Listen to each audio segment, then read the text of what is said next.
गीता में अर्जुन को स्वयं भगवान कह रहे हैं कि उस परमेश्वर की शरण में जा, उसके लिए उन संतों के पास जा जो तत्वदर्शी हो।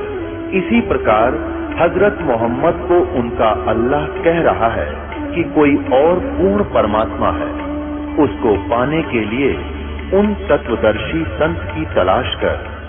वो प्रभु कौन है, ये जानने के लिए कृपया अवश्य सुनिए जगत गुरु तत्वदर्शी संत रामपाल जी महाराज के अमृत वचन।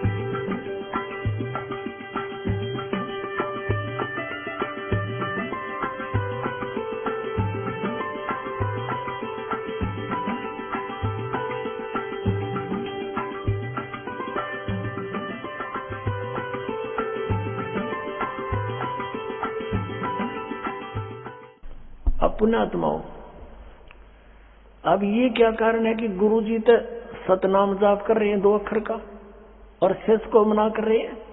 ये कभी हो सकता है? कारण क्या था?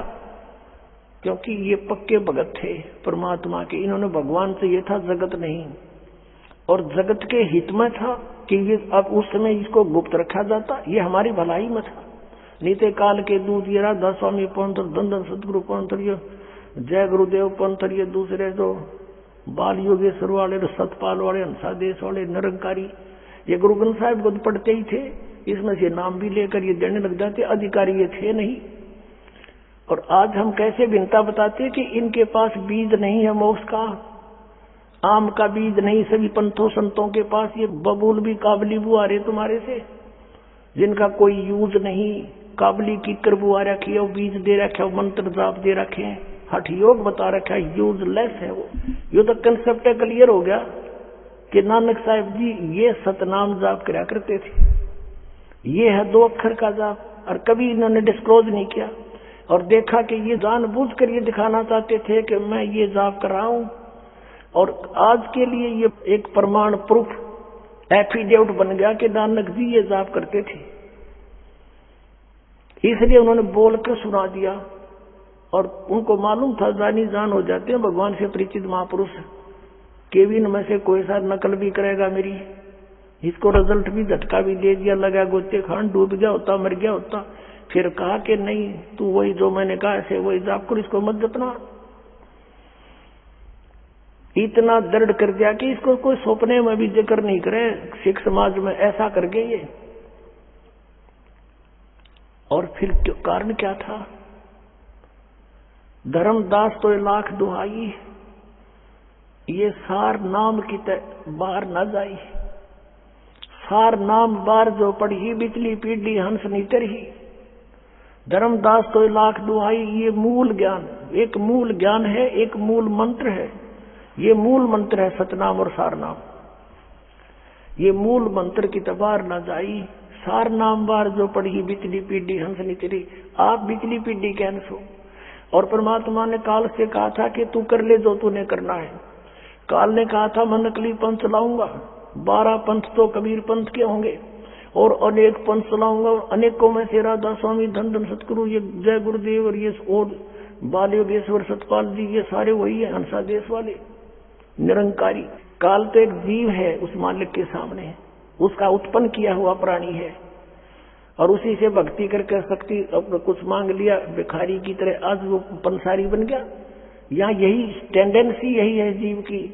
जैसे अरण्यकशिपु ने भक्ति करी थी ब्रह्मा की, हल्दी की गांठ पार प्राप्त करके, सिद्धि प्राप्त करके, और अब शंभु भगवान बन गया। बक्कल तार दिया परमात्मा ने, उसका कुछ भी कारण बनाया। अब जो प्रसंग चल रहा है कि परमात्मा ने कहा था धर्मदास तो लाख दुहाई, ये सार नाम की तबार न जाई। इसने क्या कहा था काल ने? जब तुम आओगे ना कलयुग में, उसमें नकली पंथों के माध्यम से अनेक जीवों को ऐसा फंसा दूंगा कि तुम्हारी कोई बात नहीं सुने। कहा तुम्हारा जीव नहीं माने, हमारी ओढ़ हो बात बखाने। तो परमात्मा को पता था कि जब हम चोट लगाएंगे ना, एक कब तेरी इसको, मालिक को मालूम था कि जब तक इस काल के दूत सब कह सुन लेंगे, जो इनके पास ज्ञान है सारा उगल देंगे, उनकी पोथियां बन जाएंगी। और जब अपने दास को भेजूंगा, इन सब की पोथियों के सब के, ये टेलीविजन और ये किस लिए चले हैं? ये मानव सतर की अन्वेषण नहीं है, मानव सतर के दिमाग की खोज नहीं। इंटरनेट ये सब चैनल वगैरह बनवा दिए, ये परमेश्वर ने बनवाए, कबीर जी ने माइंड दिया इनको। क्योंकि अभी तक क्या होता रहा, शास्त्रार्थ होते थे, दो व्यक्ति बैठ जाते थे, वो अपनी बोलता था, वो अपनी कह देता था, जो ज्यादा स्पीड से बोल जाता वो विजयी हो जाता था, श्रोता उसका निर्णय करते थे। अशिक्षित जीत और हार का। अब परमात्मा ने ऐसा काम कर दिया कि आप प्रोजेक्टर, सीडी, टेलीविजन और इनके अंदर आप उनके भी स्टेटमेंट देखो और ओरिजिनल महापुरुषों के भी अमृतवाणी देखो। अब देखो, कोई यूं नहीं कह सकता कि रामपाल झूठ बोल रहा है। रामपाल तो अपनी तरफ से कुछ भी ना बोलता। मैं तो एक बीच में दलाल का काम कर रहा हूं। यो सौदा देख लो भाई, ये इन पंथा का है, ये विचार है इन महापुरुषों के, परम धनियों के, और ये उन महापुरुषों के विचार हैं जिन्होंने भगवान पाया। ये फैसला आप पर कर लेगी जनता, सारी शिक्षित है। शिक्षा मालिक ने दी है ना, आपसे पहले कोई शिक्षित नहीं था। 4 युग बीत गए थे, एक वर्ग ही पढ़ा करता, बाकी अपना धंधा कराया करते थे। ये सारी लीला मालिक की थी कि अब इन्होंने जो कुछ कहना सुनना सारी कह लेंगे, इनकी पुस्तकें बढ़ जाएंगी, और फिर अपनी प्यारी आत्माओं के सामने इन काल के दूतों की स्टेटमेंट ओरिजिनल महापुरुषों की अमरवाणी से तोल देंगे। अपने आप पता लग जाएगा असली और नकली का। अब देखो, गुरु नानक साहिब जी ने कितना झटका दे दिया कि खबरदार जो नाम जाप कर लिया था, क्योंकि भगवान की आज्ञा का उल्लंघन हो जाता है, हमारा नाश हो जाता। अब सिख समाज कहाँ गया? अभी वही जन्म होते हुए आ रहे उन पुण्यात्माओं के। अब इनके सामने सच्चाई आओगी, ये को पीछे रहेंगे, ये भी नाम लेंगे, अपना मोक्ष कराएंगे। सभी जीव आत्मा एक परमात्मा की, कबीर जी की है हम। और परमात्मा पाने के लिए हम सिख बने, परमात्मा पाने के लिए हम हिंदू बने, परमात्मा पाने के लिए हम ईसाई बने, परमात्मा पाने के लिए हम मुसलमान भी बन गए।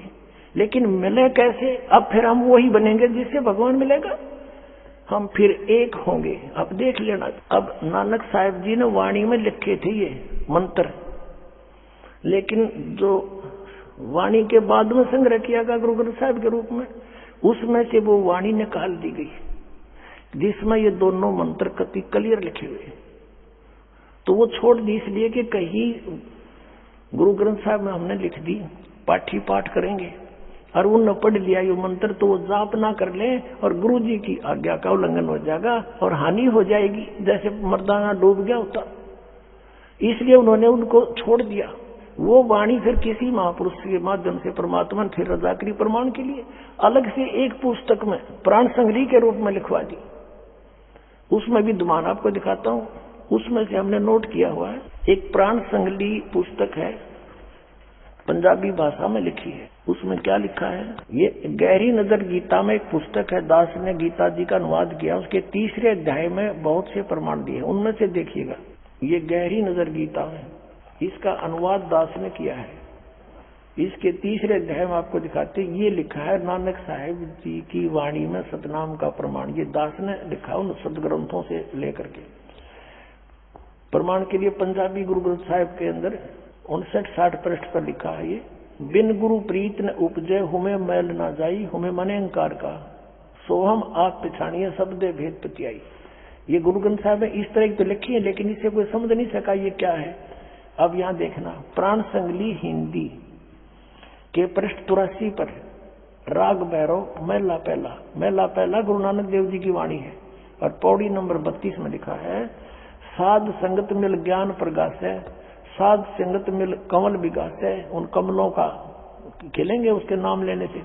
और साध संगत मिल मन माना, नाम है ना ओम सोहम जाना, नामों में नाम ये ओम सोहम जाना, ये वो सतनाम है। अब सगल भवन में एक को ज्योति सतगुरु पाया सहज सरोत, नानक साहब जी कहते मुझे आसानी से अपने आप मिल गया गुरु जी।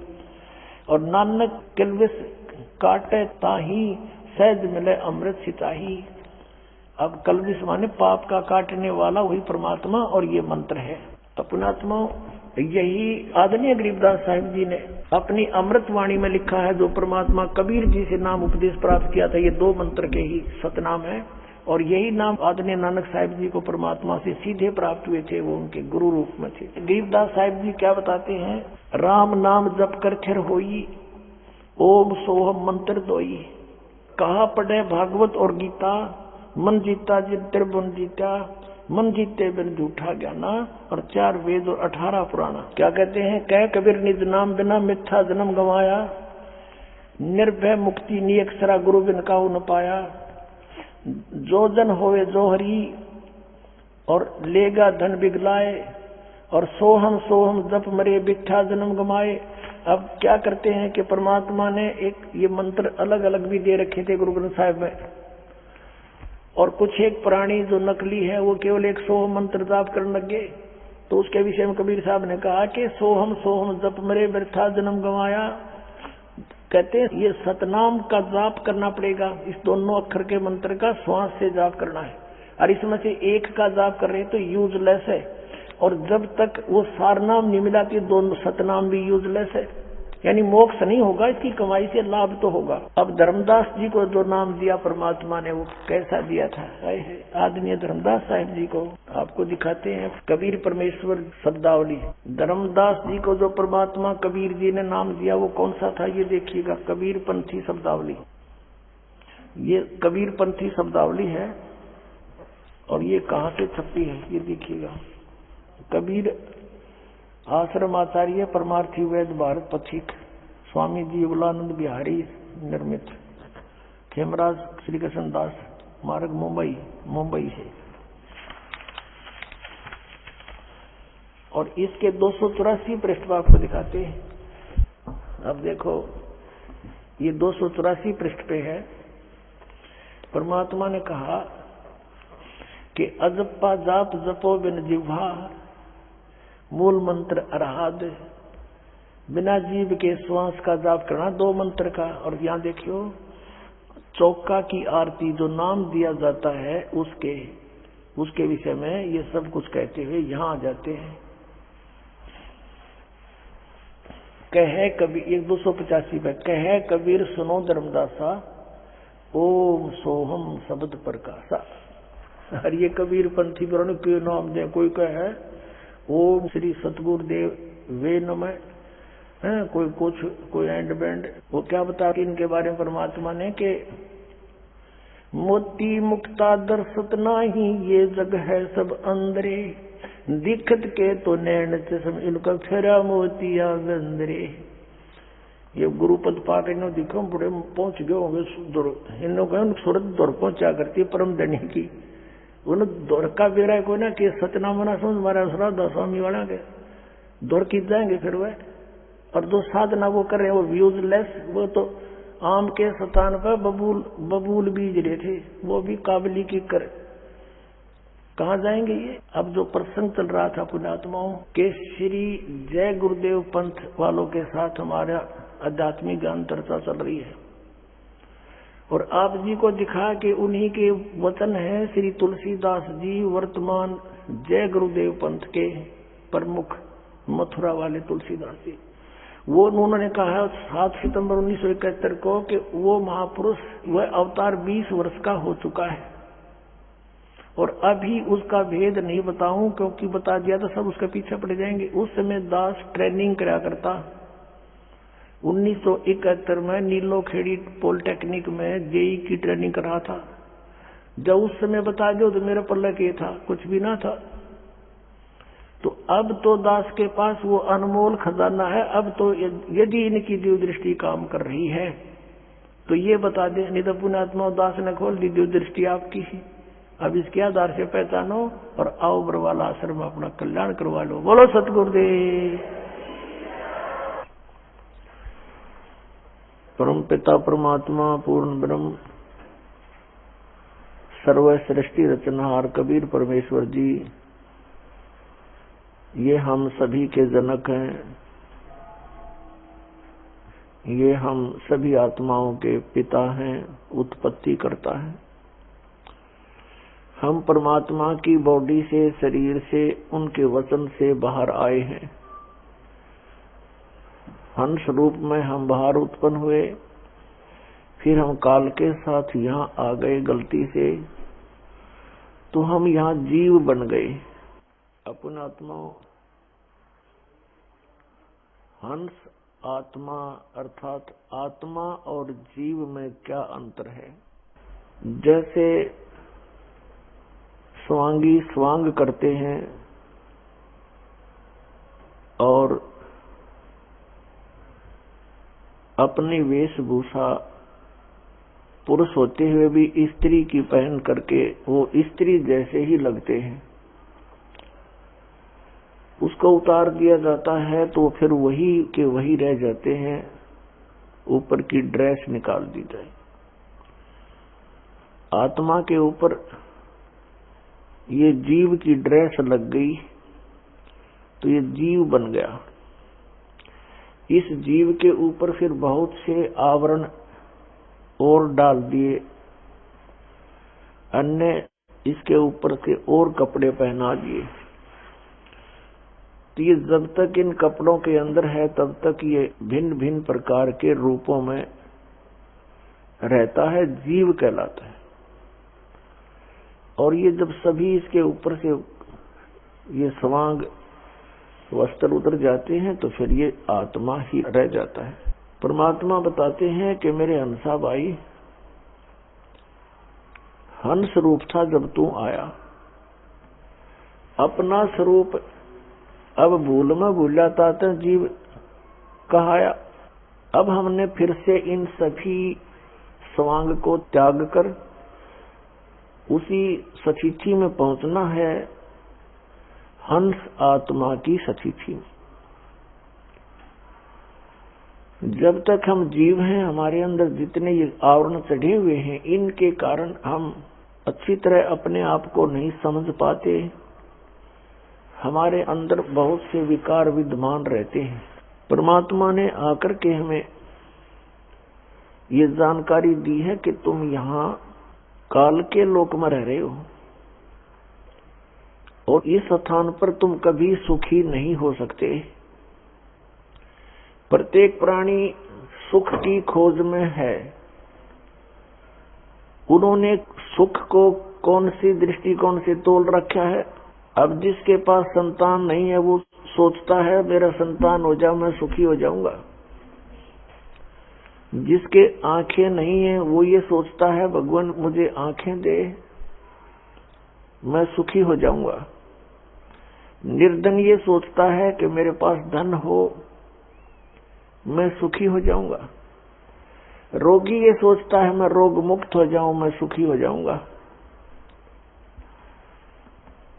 पुण्यात्मा, ब्लाइंड मैन इन आंखों वालों से पूछ ले कि वो कितने सुखी है। जिनके संतान नहीं है वो संतान वालों से पूछ ले वो कितने सुखी है। धनवानों से पूछ ले निर्धन के वो कितने सुखी है। और धनवान सोचते ही राजा लोग सुखी हैं क्योंकि इनकी कमांड चलती है। इन राजाओं से पूछ लीजिए कोई सुखी नहीं। राजा लोग ये सोचते हैं सुख तो स्वर्ग में होता है।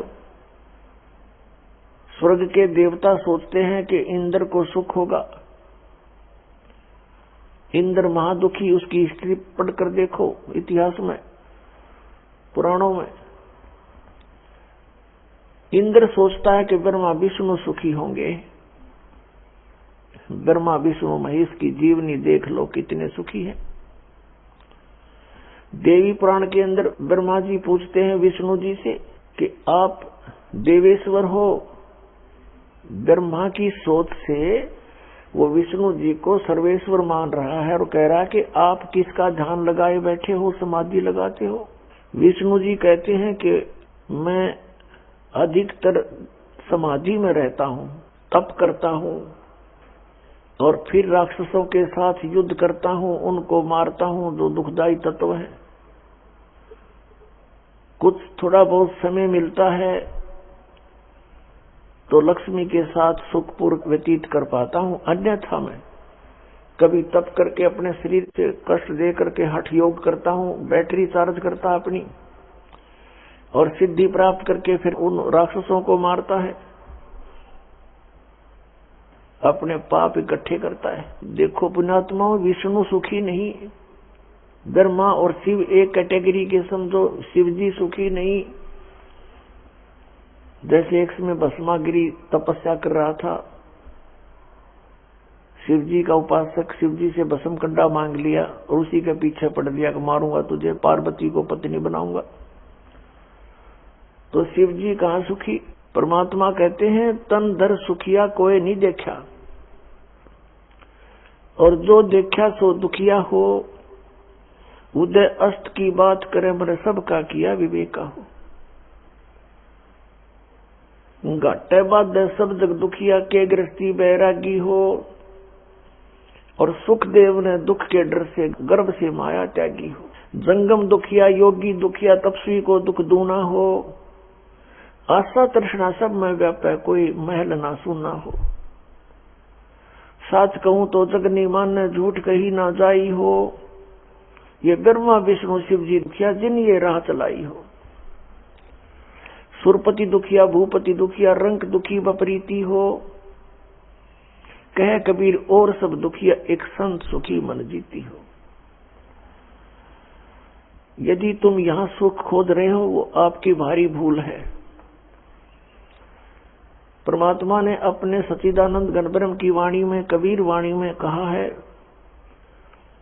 उसमें कुछ फार्मूले बताए हैं इस काल के लोक में जीने के लिए और आत्म कल्याण करवाने के लिए।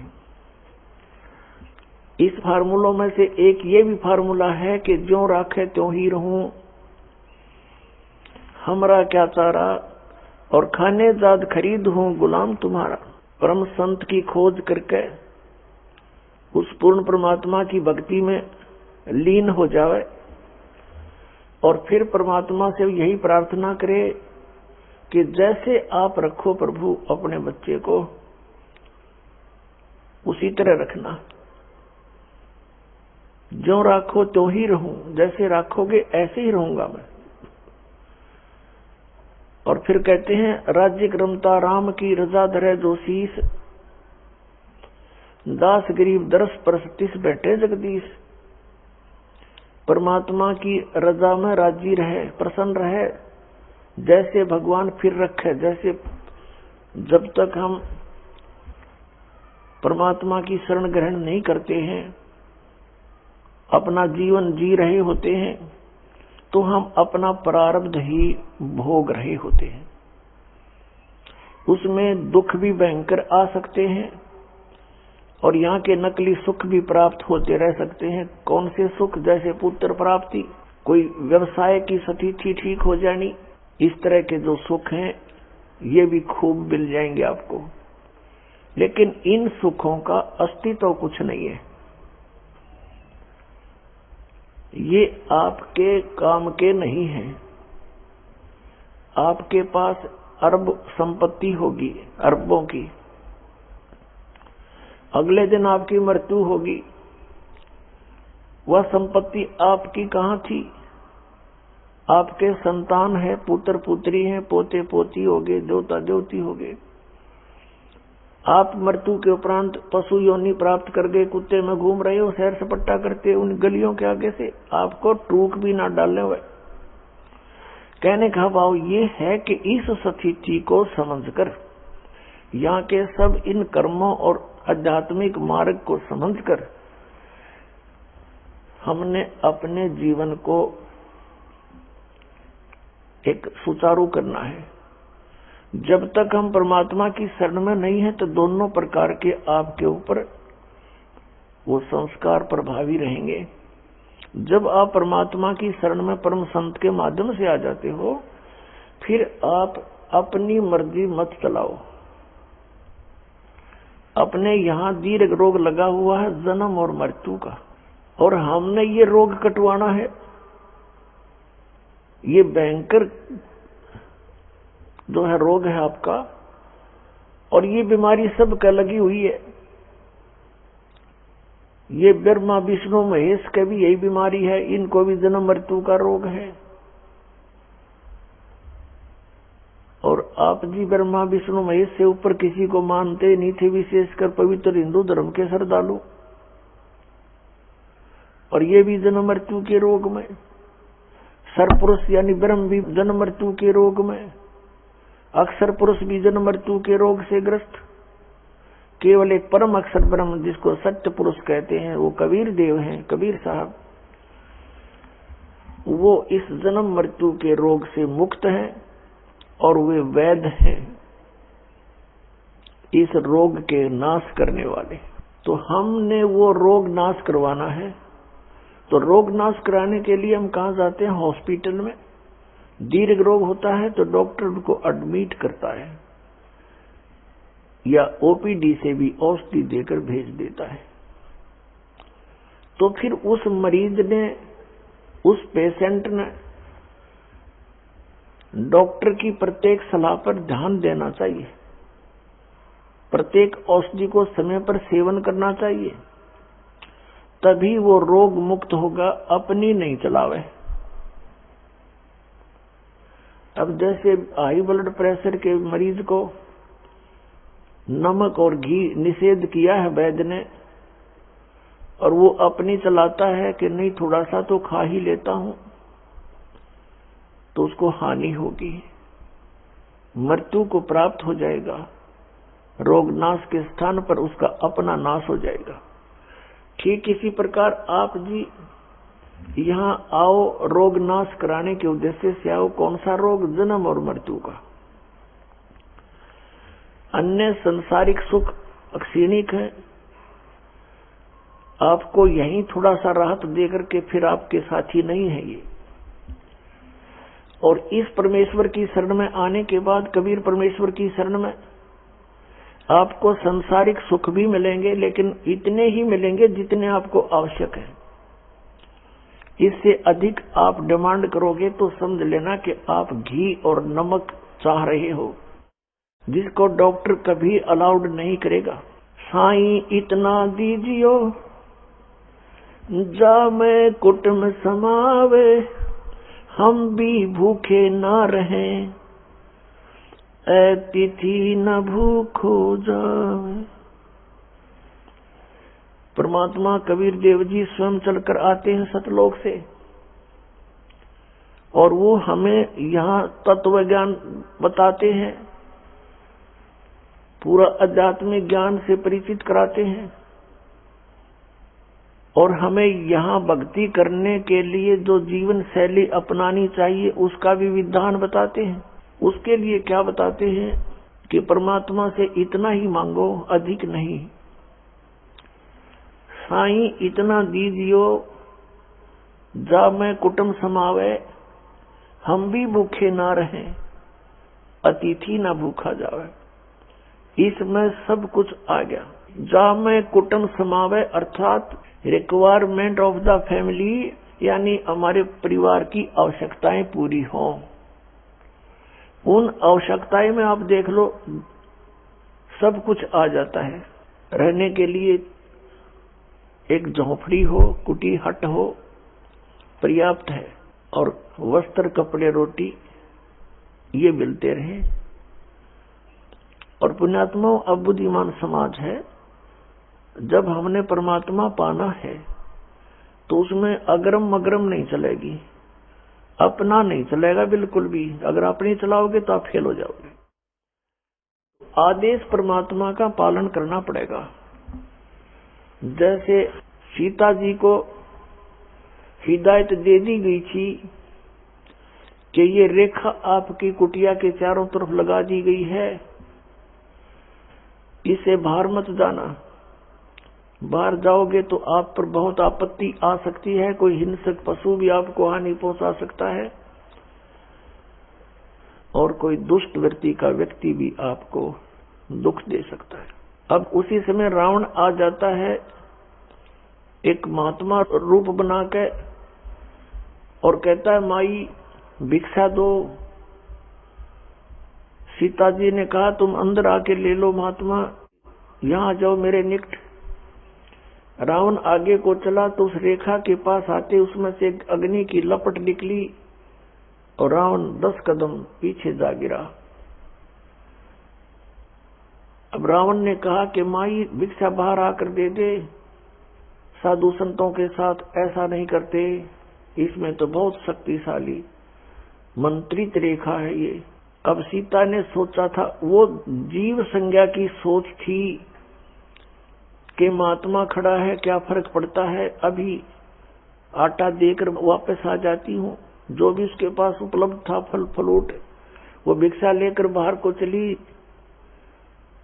और जो ही उसकी झोली में आटा डालने की चेष्टा की उसी समय बाजू पकड़ ली रावण ने और घेर ली कंधे पे, जा पटकी वहां पर अपने 9 लखे बाग में। अब उसकी जीव संज्ञा की सोच ने कोड कहानी बिगाड़ दी। आप मां कष्ट होगा, करोड़ों व्यक्ति मरवा दिए उसको छुटवाने के लिए। क्या वो मूर्ख थे जिसने ये कहा था इससे बाहर मत जाना?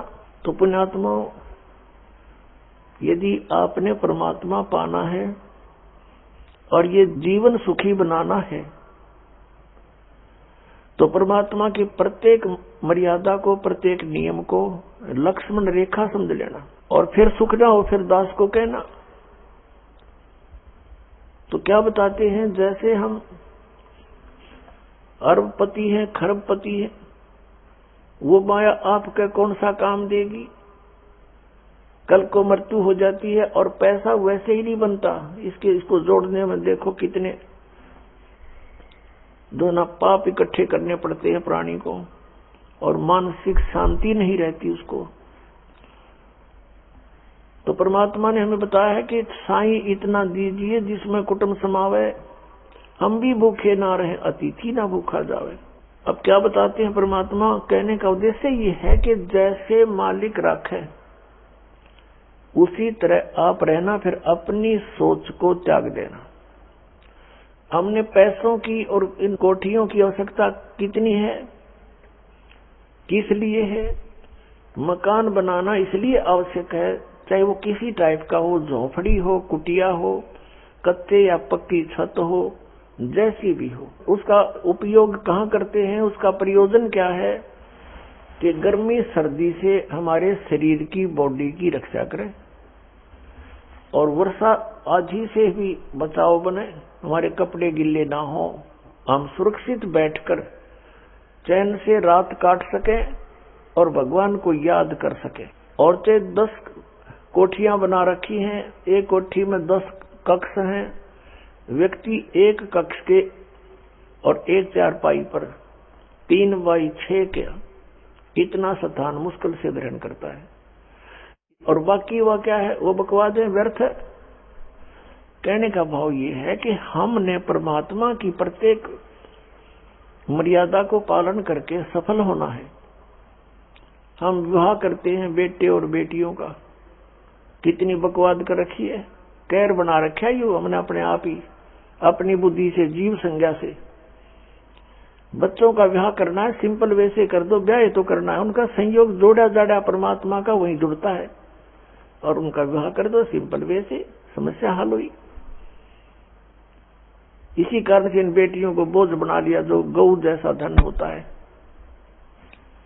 अब हमने इस तरह अपने इस पसरे हुए समाज की कुरीतियों को, रीतियों को भी ठीक करना है, तब हम हल्के होकर भक्ति कर सकेंगे। अब थोड़ा सा समय अवश्य लगेगा, लेकिन बुद्धिमान समाज को स्वीकारना पड़ेगा। अब जैसे किसी भी कारण से कपड़ों का आदान प्रदान करते हैं, लोग दिखावा है, वो ड्रामा है। किसी के पुत्र प्राप्ति होती है, उसके लिए झोगले ले चलेंगे, माता बहन वीर, बुआ वीर, रिश्तेदार भी को जान पहचान वाले भी उसका 50 कपड़े दे रहे हैं और पैर को ना 10 साल तक फिर वो बड़ा हो जाए, वो व्यर्थ हो जाए, व्हाट इज यूज। तो इस तरह की जो बातें हैं, जो परंपरा पड़ी हुई है, उसको भी हमने सेट करना होगा और तभी हम सुखी होंगे। कोई त्योहार मनाते हैं, उसके ऊपर बहन को देकर आते हैं 100-200 रुपए का और किराया ला देते हैं 400 रुपए। अब उस बहन को क्या उन 200 रुपए के आइटम आप लेकर गए, वो वहां उपलब्ध नहीं थे? और बहन जब इस मार्ग से परिचित होगी, वो बिल्कुल ग्रहण नहीं करेगी आपसे कुछ भी, क्योंकि वो उसके ऊपर भार बनता चला जाएगा और फिर एक संस्कार बनता चला जाएगा। ये संस्कार हमें फिर यही पटक देता उठा करके। अब प्रसंग चल रहा है कि तन धर सुखिया कोई नहीं देखा और जो देखा सो दुखिया हो। उदय अस्त की बात करे मन सबका किया विवेका हो। कहते हैं घाटे बाद सब जग दुखिया, क्या गृहस्थी बैरागी हो। गृहस्थी तो लाभ हानि में वही दुखी, क्योंकि लाभ हो गया तो फिर सो चिंता उसको, इसको कहाँ लगाऊं। लाभ हो गया जैसे 20,000 रुपए का और आगे काम करना चाहता है, वो 1 लाख में शुरू होगा। 80,000 रुपए कर्जा ले लिया, काम ठीक चला नहीं, सर दर्द हो गया, उस लाभ से फिर हानि होगी, वो चिंता। लाभ हुआ जब चिंता किसको कहाँ सेट करूं, और हानि तो आपे चिंता का विषय है। घाटे बाद यानी हानि लाभ से सब जग दुखिया के गृहस्थी बैरागी हो। जैसे घर त्याग कर जंगल में जा बैठा, वन में बैराग ले लिया और वहां जाके क्या होगा, जाती भूख लगेगी, सर्दी है तो सर्दी दुखी करेगी, वर्षा आएगी वर्षा, ओले आगे ओले टाट में लगेंगे। फिर उसके लिए उसने वहां सारा सांग जोड़ना पड़ेगा, कोई झोपड़ी भी डालेगा या कोई गुफा बनावेगा। भूख लगी रोटी मांगने के लिए गांव में आवेगा, बता सारा सांग जो का, तो फिर क्या फायदा वहां जाने का। परमात्मा कहते हैं डेरे डंडे खुश रहो और खुश रह ले नहीं मोक्ष। जो प्रहलाद पार हो गए फिर डेरे में के दोष। और जो जंगल में चले जाते हैं वन में, वो केवल मात्र ड्रामा कर रहे हैं, क्योंकि उनकी साधना शास्त्र विरुद्ध है, उनको ज्ञान नहीं। और उनकी देखकर उस ऊट पटांग सी साधना को रहने के करने को हम उसे प्रभावित होकर के मान लेते हैं कि तो बड़ा महान आत्मा है। परमात्मा बताते हैं अपनी अमृतवाणी में, केले की कोपीन है जो फूल पान फल खाही और नरक का मुख नहीं देखते जो बस्ती निकट ना जाही। वो जंगल के रोज हैं और मनुष्यों विद के जाही, निस्दिन फिर उजाड़ में भगवान मिले नाही। एक व्यक्ति बता रहा था कि मैं इधर चला गया ऋषिकेश साइड में, वहां कुछ व्यक्ति बैठे थे, 30-40 वर्ष पहले की बात है। और उनसे मैंने पूछा आप कैसे वहां बैठे हो। उन्होंने बताया कि इस जंगल में एक बहुत बड़ा महात्मा रहता है, नील वस्त्र रहता है और केवल केले के पत्तों से अपने गुप्तांग को ढक के रखता है और वो कभी कभी बाहर को निकलता है, जिसको दर्शन हो जाए उसका बेड़ा पार हो जाता है। हम देख रहे हैं कि शायद आ जावे। तो उनमें से एक कह रहा था कि एक दिन मैं ऐसे ऐसे यहाँ बैठा था, अचानक वो निकल आए और मुझे देखते ही एकदम वापस फिर गए और भाग कर बहुत गहरे जंगल में चले गए। दर्शन हो जाते तो बेड़ा पार हो जाता। और कहते हैं वो कहीं मांगने नहीं आता, वही फल पत्ते फूल वगैरह खा करके रहता है।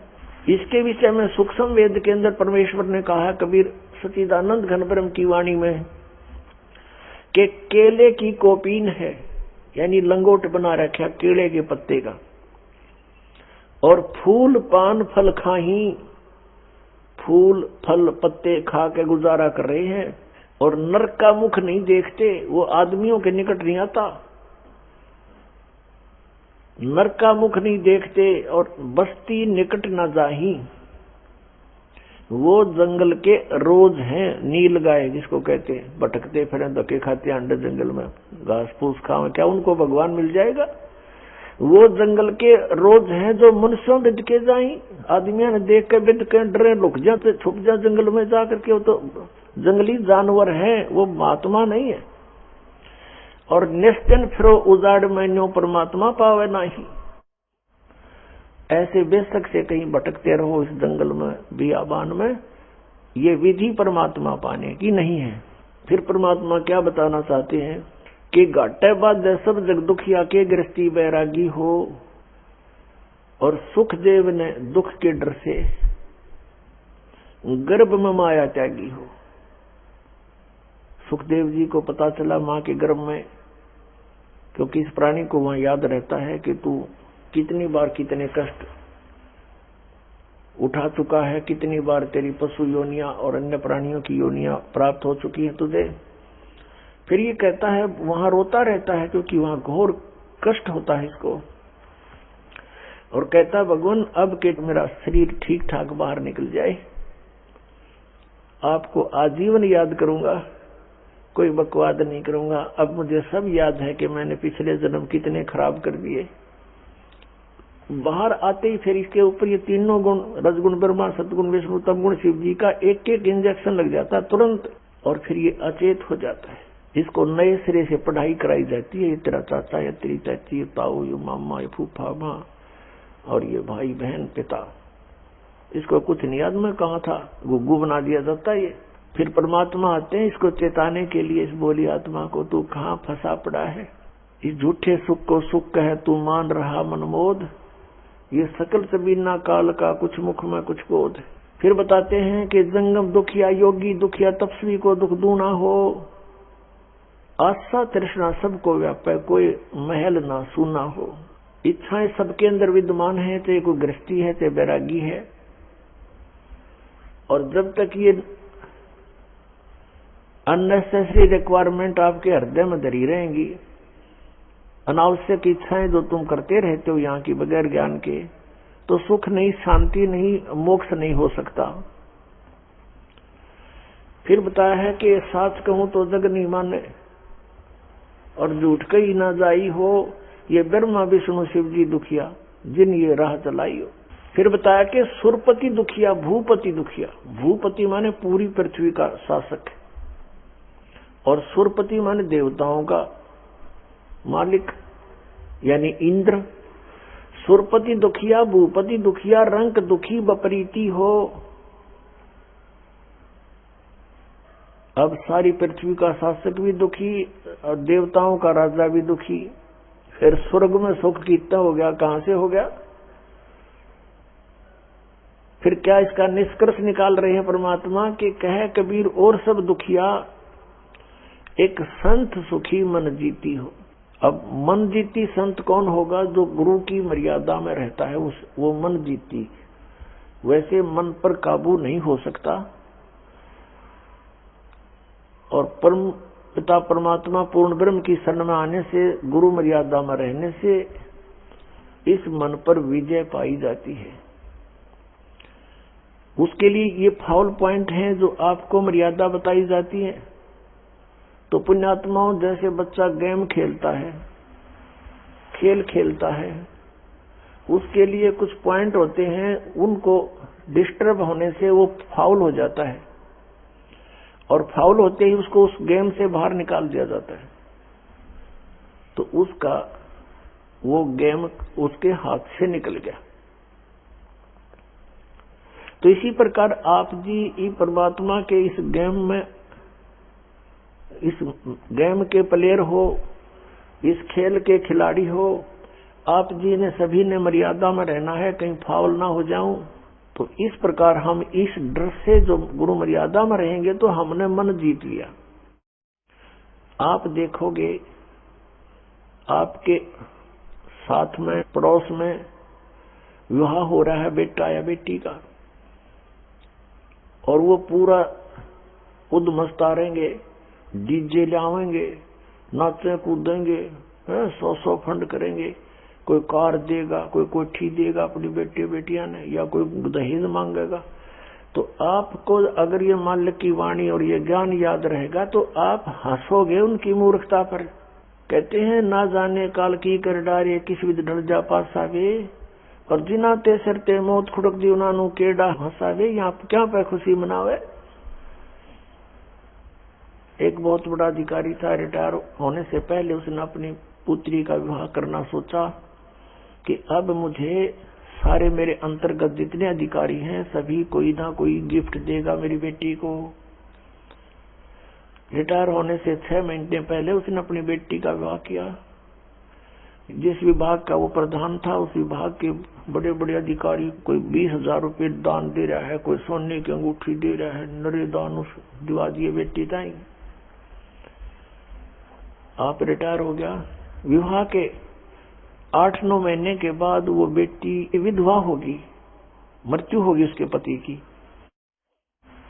अपने आत्मा जो उसने अपने जीवन में बताया था वो सारा ला दिया ब्याह में। वह बेटी पति मर गया, वह दोबारा ब्याहनी पड़ेगी, बालक कोई था नहीं। अब दोबारा ब्याहने में पहले जब इस प्रकार के ड्रामा करके हम अपने पैर पर कुहाड़ा मार चुके हैं, प्रथम बार विवाह में इतना खर्चा और दोबारा ब्याह हो तो उसको दुगना लाना पड़ेगा किसी के पल्ले लगाने के लिए। ये सोच कर उसका हार्ट अटैक हो गया। अब देखो कहां तक रोग इकट्ठा कर गया वो। आप गधा बनेगा, पशु बनेगा, सबका पाई पाई का हिसाब करना पड़ेगा उसको। और उधर से अपनी बेटी पर भार बनवा दिया उनके अधिकारियों के चढ़वा के। अब वह उनके पूरे करेगी जब कभी किसी पशु या नियम जाके। ये ऐसे संस्कार जोड़ दिए हमारे